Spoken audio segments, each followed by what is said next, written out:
Соңғы вақытта Marvel'дың кинолары бірінен соң бірі прокатта да, рейтинг бойынша да құлап жатыр. Соған қарамастан, бұл кинокомпания жеңілмейтін нұсқа кинокомикстерді кең прокатта паш етіп көрсетуін жалғастыруда.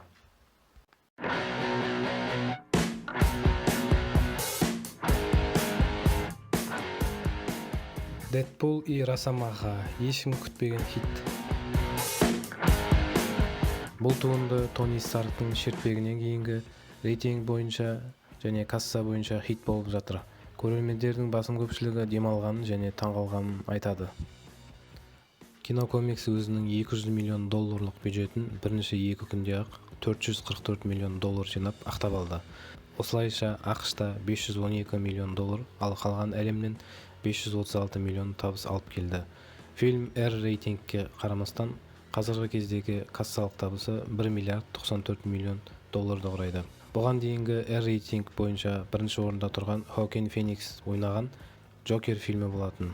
Ең қызығы, әлемдегі топ 10 R рейтингтегі киноның ішінде Логан және Дэдпулдың 3 бөлімде бар. Сыншылардан да жоғары рейтингке болды. Кинопоискта 7/7, IMDb'де 8 балға ие.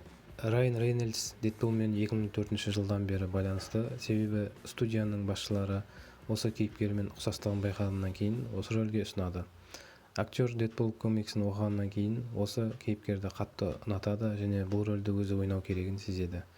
Сондықтан да Дэдпул трилогиясының продюсері және сценаристі өзі, сонымен қатар Ред Ризде Дэдпул киносының 3 бөлімінің сценаристі. Ал бұл киноның режиссері, главный герой, Прибытие және тағы басқа фильмдерге режиссерлік еткен Шон Леви. Қазақстанда да бұл кино рекорд орнатып үлгерді.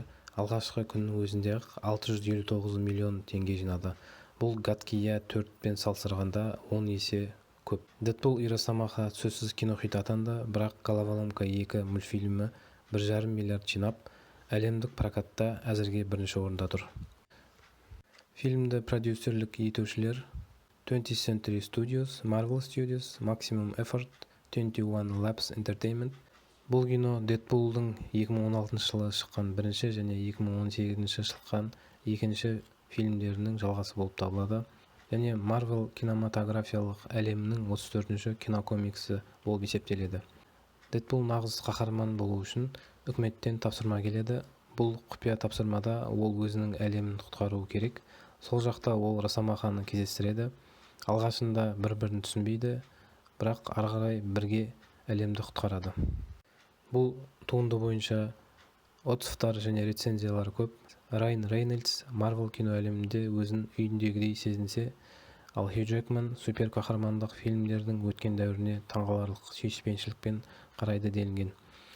Әйтсе де, Хью Джекман өзінің денсаулығына және жасына қарамастан дене бітімін ретке келтіріп үлгерген және харизмамен ойнады. Хью Джекман мен Райан Рейнольдс арасында өзара түсінушілік және химияның арқасында әзіл-қалжың көрерменге күлкі сыйлады, және Дэдпулдың 4-ші қабырғаны бұзғаны әлде қайда тапқыр болды. Райан Рейнольдс және Хью Джекман 24 сағат ішінде Дэдпул және Росомаха киносы трейлері ең көп қаралымға ие болғаны үшін Гиннестің рекордтар кітабынан сертификат алды. Marvel алдын ала билет сату кезінде $8 мен $9 миллион аралығында табыс тапқан. Райан Рейнольдс кезекті бір сұхбатында өзінің бұл рөлге енді қашан оралатынын білмейтінін айтты. Дэдпулдың осы 3-ші бөлімі Marvel кинематографиялық әлеміне қосылған бірінші фильмі. Фильмнен сюжет, драматургия, дилемма күтпеңіздер, себебі бұл фан-сервиске, тосын сыйларға, пасхалкаларға толы көңіл көтеруге арналған фильм.